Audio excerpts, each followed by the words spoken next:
again, half of this is to entertain myself. Hey everybody, it's Dave. Welcome to Guitar Thing of the Week. This is Guitar Thing of the Week number 4, but it's not technically week 4 for those of you who might be actually paying attention to any of this.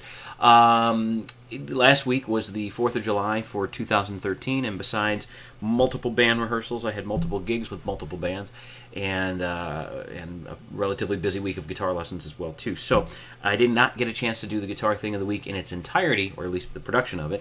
I do have the video clip of the examples being played ready to go, but the intro clip got screwed up somehow, so I'm recutting it now on Wednesday, July 10th, I think it is. I know it's Wednesday because Jurassic Park is playing on the DVD to play right over there. So anyway, and that's an episode of King of the Hill being queued up. So anyway, so this week's topic is one last fundamental thing that I want to make sure I have available to people, so that when I do other videos throughout the Guitar Thing of the Week that relate to certain things and we talk about scales, you'll know what we're talking about. So what these are, that you can go to DaveTheGuitarPlayer.com, go to the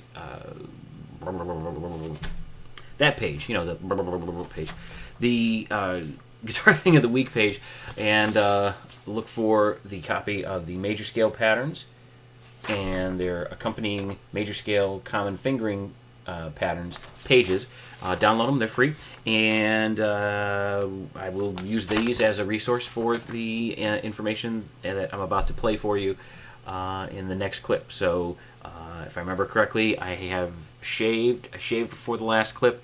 The next clip was done last week, and you'll see me change shirts. So here we go.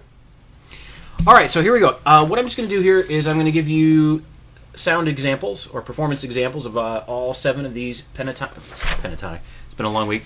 All these major scale patterns, like so. And as you see them on the diagrams there, the example key is G, so they're all based off of a G major scale. Pattern number 1 is the straightforward, note for note G major scale. G, A, B, C, D, E, F sharp, and then it starts all over again for the next octave.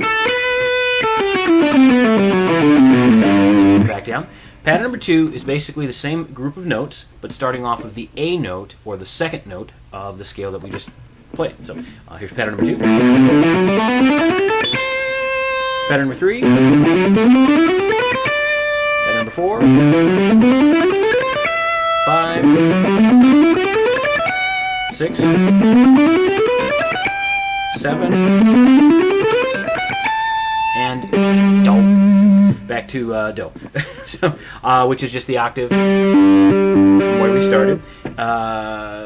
Don't just limit yourself to playing the 7 patterns from their starting root note to the 7th position, or the 7th pattern. Remember that this is just the next octave of all of that stuff, so if you've got fretboard space, use it. Pattern number 2. And so on and so forth. So, anyway, I was going to mention the example key starts on G, but the other thing I wanted to remind players is to try it from any fretboard position that you can imagine. So, if you wanted to play them starting with pattern number 1 at the 6th fret, you're going to start playing patterns of the B flat major scale. If you wanted to start playing them at the 1st fret, you'd be playing patterns of the F major scale, and so on and so forth. Again, we don't want you to necessarily, turn into a non-stop scale player.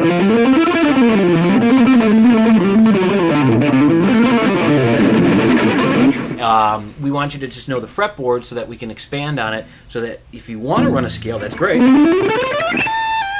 But you can also then know the patterns enough and know where the notes are enough so that you can work into arpeggios, double stops,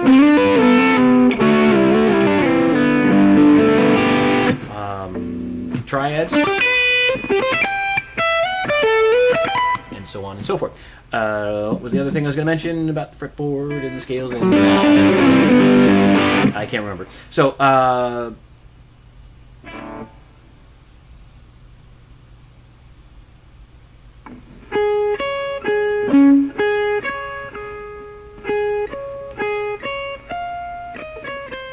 So the thing I remembered was that I wanted to remind players that these major scale patterns are not just going to be for happy straightforward little major scale songs.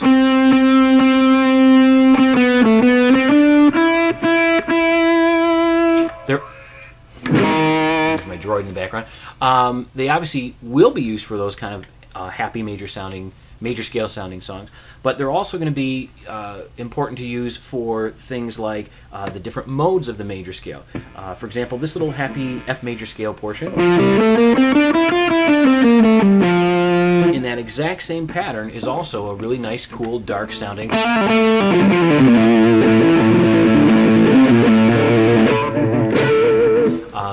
another dark mode of the major scales. And then we can also take some of the notes of the major scale and tweak them a little bit, and then turn them into other scales like harmonic minor scales and melodic minor scales. And you can get stuff like.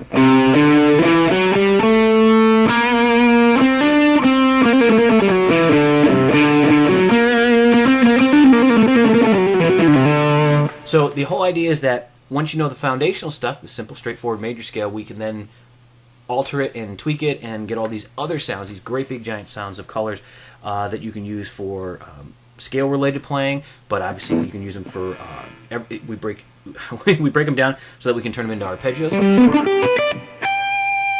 double stops, triads.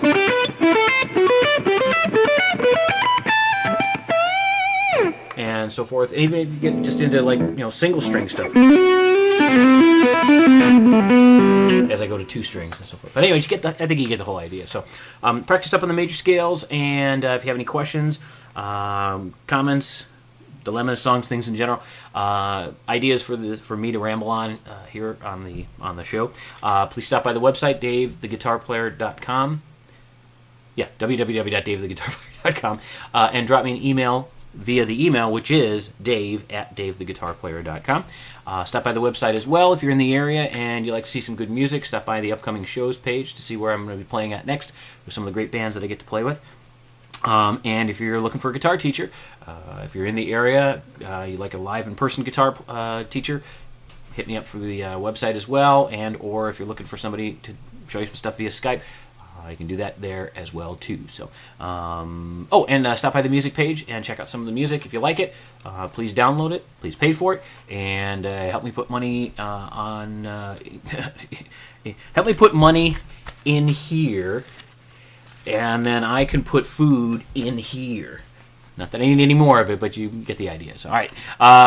Thanks for watching, and we'll see you next time.